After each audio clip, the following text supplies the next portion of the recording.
Part 1. You will hear a man called Ken talking on the phone to a friend called Liz about holiday accommodation. First, you have some time to look at questions 1 to 6.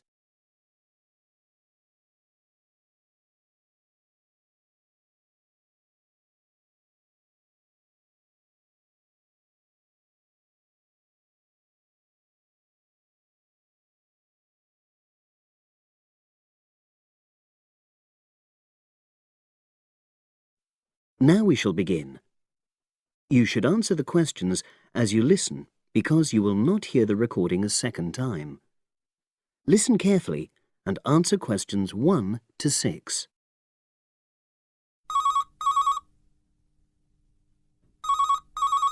Hello. Hi Liz, it's Ken here.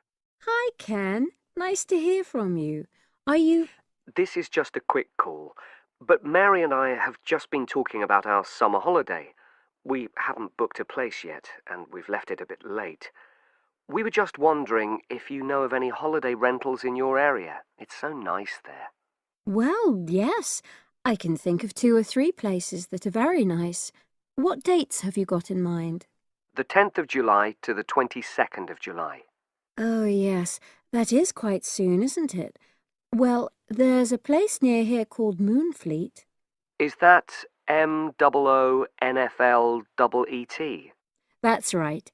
It's quite a rural location, and it's next to the owner's house, but it's got fields all around it, so it's very pretty. Sounds okay. Can you tell me a bit more about it? Well, it's an annex to the owner's house, and it's an apartment with 2 bedrooms and an open-plan living area. Well, I like the sound of it. Is there anything we might not like about it? Well, it's quite a distance from the nearest shops, that's all. Okay. And... well, I'll tell Mary, but I don't think she'd mind that. Do you know how you book it? You have to book on the internet. There's a web address. It's www.summerhouses. One word? Yes, then .com. You'll be able to look at a photograph on that. Okay. And what about the others? Where are they? The second one I'm thinking of is called Kingfisher, and that's even more rural. It's a really beautiful location, in fact. It's by the river, and it's got nice views. It overlooks woodland on the other side. Is that an apartment? No, it's a 3-bedroomed house, and that's got a dining room as well as a separate living room and a kitchen. But I expect it's more expensive. You'll have to check the prices. It's probably a bit bigger than we need, but our nephew might be joining us. We're not sure yet. How do you book Kingfisher? You have to phone the owner directly. Shall I give you the number? I've got it here in my phone book. It's 01752 669 218. Right. Before you hear the rest of the conversation, you have some time to look at questions 7 to 10.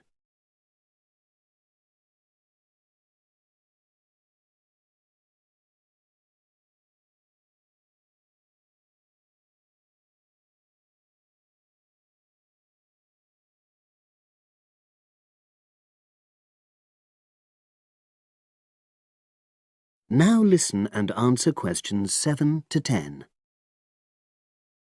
And you mentioned a third place? Yes, there's a house that my sister stayed in last year. It's called Sunnybanks. Nice name. And the location of that one is rather different. It's in the centre of a village, but it's a very small and quaint place. Did your sister like it? Oh, yes. It's by the sea, so her children really loved it. What's the accommodation like? I'm not sure about the number of rooms, because I haven't been in it myself, but I think she said it's quite spacious, and I know it's got its own garden. It's not very big, but it's not shared with anyone else, and it's supposed to be very pretty. Any snags? Problems? The only other thing I can think of is that there's nowhere for parking. The streets are too narrow, so you have to leave your car somewhere else and then walk to the house. It's only about 10 minutes away, but... Okay. Well, I don't think it matters personally. How do you book it? There's an agent you have to contact. I don't know his details, but I can ask my sister and let you know tomorrow. Thanks, Liz. That'd be great. I'll talk to Mary and see what she says. Thanks for your help. That's okay, Ken. I'll speak to you again tomorrow. I hope you find what you're looking for. That is the end of part 1. You now have half a minute to check your answers.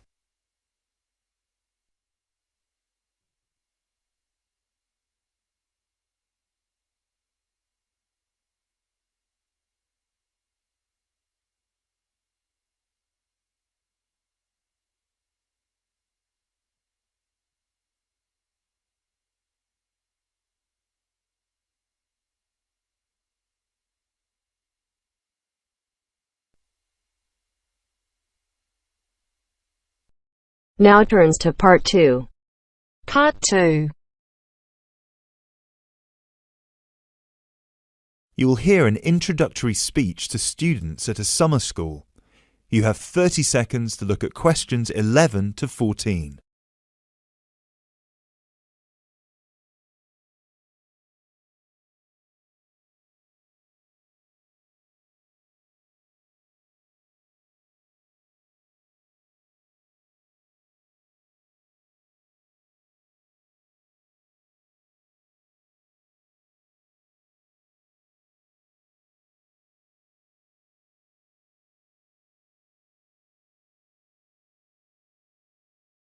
Good morning, everyone, and welcome to Climb Summer School. Now, I know most of you have travelled a long way to get here, and you're probably looking forward to settling into your rooms. So I promise I won't keep you long, but we've got to get through this very brief induction just to make your stay here as pleasurable as possible. Now, as you can see, while we're located very close to the centre of London, we're actually quite cut off from the main road. And we've got plenty of space for our facilities and students.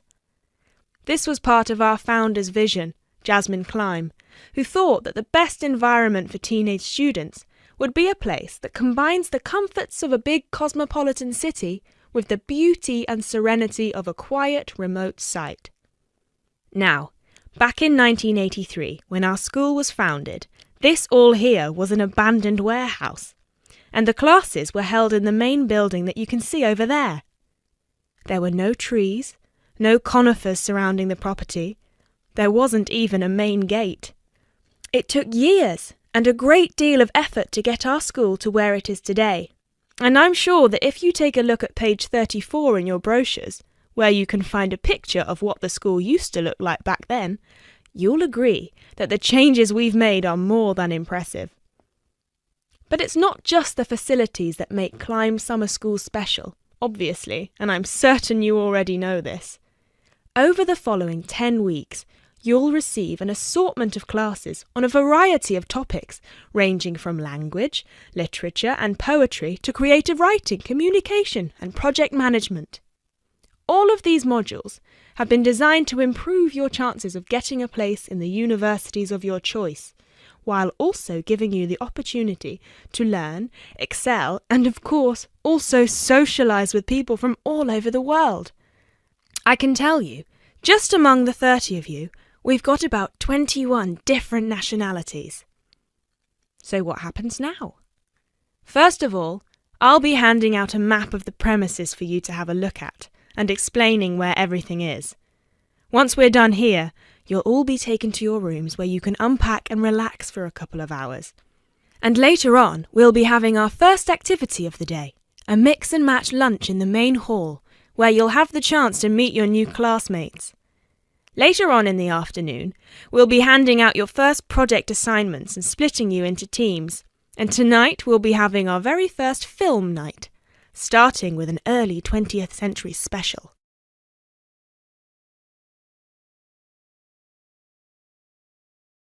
You now have 30 seconds to look at questions 15 to 20.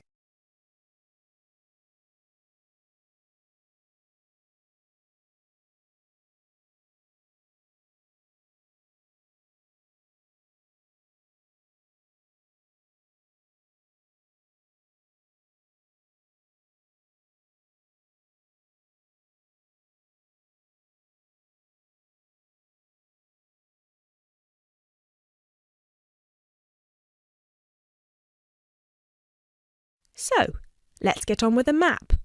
You've already got a version of it in your brochures, so if you can open them to the last page so we can have a look. Very well. As I showed you before, the actual school is right over there in the middle. That's where you'll be having most of your classes. Adjacent to it, you'll find the main hall, which is where we'll be hosting most events, such as today's lunch. On the left from the main building, you'll find a smaller building, which is where the accommodation and welfare offices are located.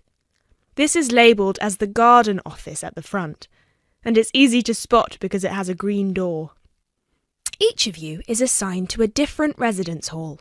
We've got 3 residence halls in total, 1 on the left and 2 on the right. The one right next to the garden office is Ursula Hall, named after our founder's sister, while the other 2 are Peter Hall and William Hall. Now, as you can see, there are 3 more buildings to the left of the semicircle here, and 1 more building on the right-hand side, next to William Hall. So that one, which is shaped a bit like a dome, is the pavilion. This is where all your letters will be delivered, and in the basement floor you'll also find a laundrette. Please make sure you've got plenty of £1 coins, as you'll need one for the washing machine and another for the dryer. And that row of buildings on the left, the one closest to us here at the gate, is the canteen, where you'll be able to buy snacks as well as breakfast, lunch and dinner, on days when we don't have an event with food provided. The next one is the gym, which is open from 7 a.m. to 8 p.m. from Monday to Friday, and until 10 p.m. at the weekend. And the last building, right over there, is the study centre, where you'll find plenty of computers and books, as well as a great selection of DVDs and magazines that you can borrow with only a small refundable deposit of £5. Now, please remember to keep your student card with you at all times, as you'll need it to access most of these facilities. That is the end of part 2. You now have half a minute to check your answers.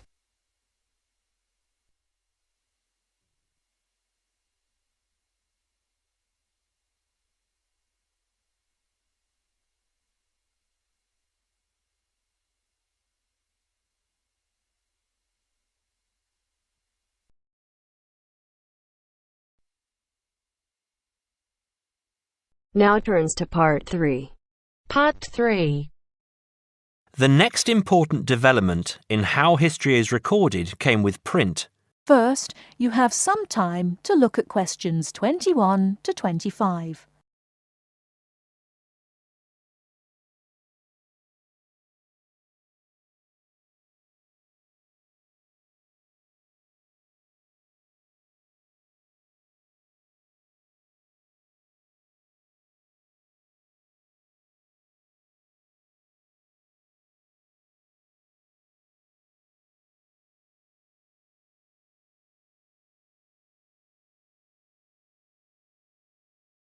Now listen carefully and answer questions 21 to 25.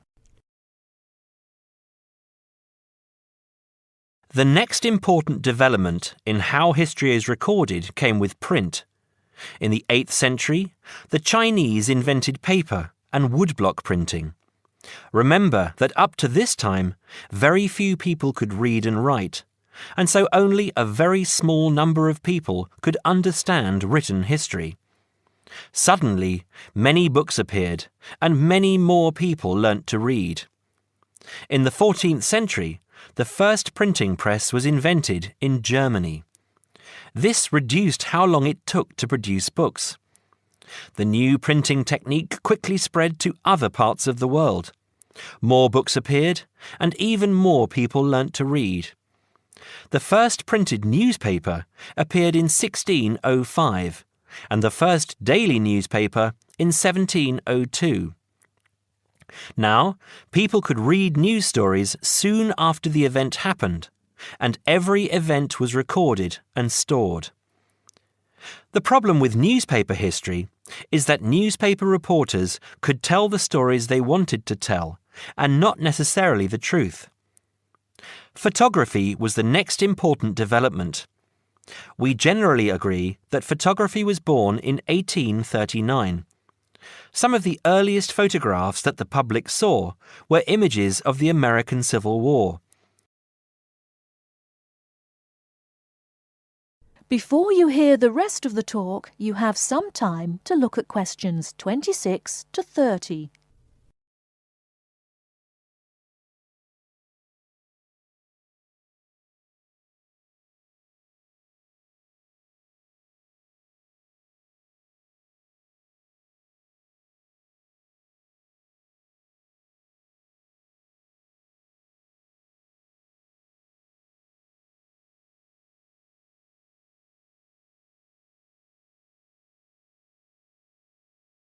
Now listen and answer questions 26 to 30. People were shocked by the photographs of dead soldiers, and for the first time saw the reality of war. By 1850, photographs appeared regularly in newspapers, and people now expected the truth. At the end of the 19th century came the first motion picture camera. Soon, history was being recorded as moving images. In the 1930s, television brought moving images into people's homes. More and more people saw history as it happened, and more history was recorded. Today, of course, we expect that every event in the world is recorded. Satellite TV and the Internet allow people to watch any event, anywhere in the world, as it happens. It doesn't matter if the TV cameras are not there. People carry around mobile phones and can record any incident and then share it online.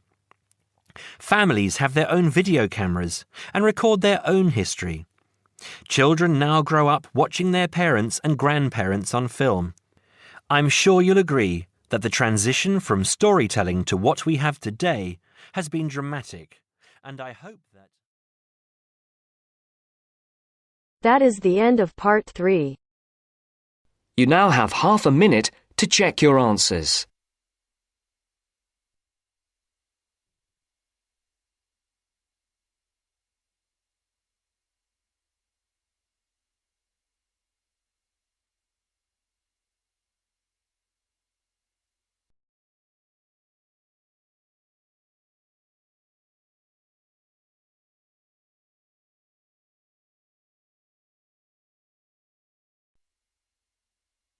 Now turns to part 4.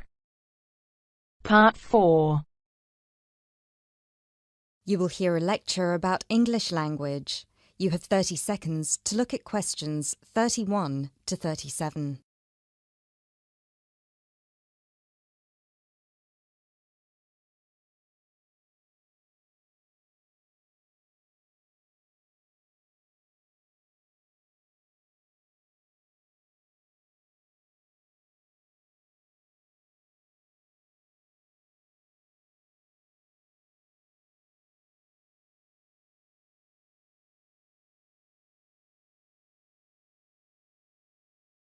Those of you who were here last week will remember that we talked about the journey of the English language from its early Indo-European origins through to Old English, Middle English, and then to early and late modern English before it reached the form that it has today. Today, we will be continuing that theme by focusing on the future of the English language and all the places it might go from here. There are about 2.1 billion people around the world who can speak English. Out of these, only 400 million are native speakers, which means that 4 in 5 English speakers are non-natives. This is obviously quite an impressive number, considering that just 2 centuries ago, in 1801, there were only about 20 million speakers of English around the world, and languages like French and German were ahead of English in terms of how many people were using them. But what does it mean? What it means is that the future of the English language doesn't really depend on its native speakers, but on that massive number of non-native speakers learning it around the world. Has anyone heard the term pidgin before, or Creole? A pidgin is a simplified version of a language which acts as a bridge between two people who don't have a common language, allowing them to communicate with each other. While a Creole is a language that evolves from a pidgin. with the difference that it is fully formed with clear grammatical rules and vocabulary. There are currently dozens of Pidgin and Creole languages based on English around the world, for example, Nigerian Pidgin or Jamaican Patois. These languages are also known as Englishes. What's interesting about these Englishes is how different they sound to, for lack of a better term, proper English. Take the word trousers, for instance.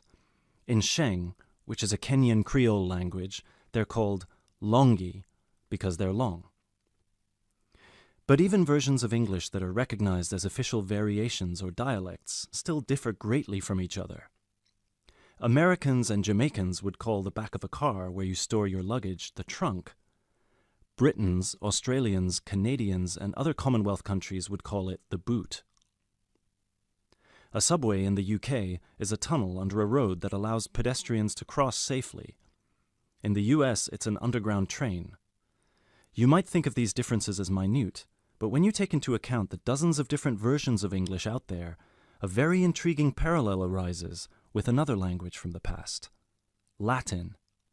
Latin, too, used to be a lingua franca. Nowadays it's all but dead, spoken only by a few clerics and scholars. At some point in history, it splintered into various different languages which became known as Romance languages. For example, Spanish, Italian, or French. There are some that theorize that the same thing might happen to English in the near or distant future, that all these Englishes we have today in different countries will continue to develop, so Pidgins will turn into Creole languages, and Creole languages will turn into just languages, and English itself, as we know it today, will disappear, or become less and less important. It's an interesting theory, if nothing else. You now have 30 seconds to look at questions 38 to 40.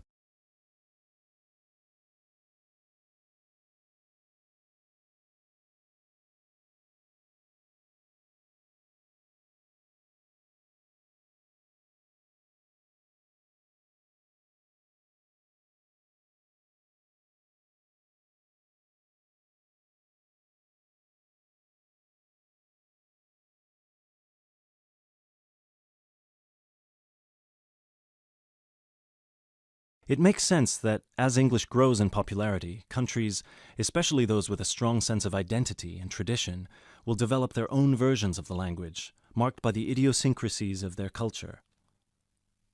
Just think of the contribution of dialects such as Jamaican or South African English. In the past 50 years alone, they've added about 25,000 words to the English language. Most of these related to a local context that wouldn't have existed in English before the spread of colonialism. In terms of numbers, just those are enough for a brand new language. There are some flaws to this theory too, however. While it's true that Latin and English have a lot of similarities in terms of how they developed, or have developed throughout history, there is one big difference. We currently live in an era of globalization. Today, you can be in India and stream an American film or TV series in seconds. You can be in Nigeria and listen to British music. You can be in Brazil and read a novel from an Australian author. Just a few centuries ago, this was unthinkable. So what's the other way that English could go? According to some experts, there's the possibility that it could maintain its status as the world's global language, but with a few differences. Already today, most conversations in English occur between non-native speakers. While many of these might be fluent, the majority probably only have an intermediate understanding of the language, devoid of the nuances, colloquialisms, and complex collocations that native speakers employ in their interactions. This means that over time, English could turn into some sort of world speak, the official lingua franca for the entire world, but in a simplified form. Some scholars have even started trying to develop that version of English by selecting the most useful words in the English vocabulary for non-native speakers to learn. Robert McCrum has compiled a comprehensive list of 1,500 words, for example, a version of English that he calls Globish. And what about traditional native speaker English? It might continue to exist, but lose its popularity, as the previous theory suggests. There are many more theories about the future of the English language, of course. I've only focused on the two main ones because they clearly demonstrate our uncertainty when it comes to how this beautiful language will develop. English is in a unique, unprecedented position. No other language has achieved the same levels of popularity in human history, especially in terms of non-native speakers. So, as this is clearly uncharted territory, only time will be able to tell us what will happen. That is the end of part 4.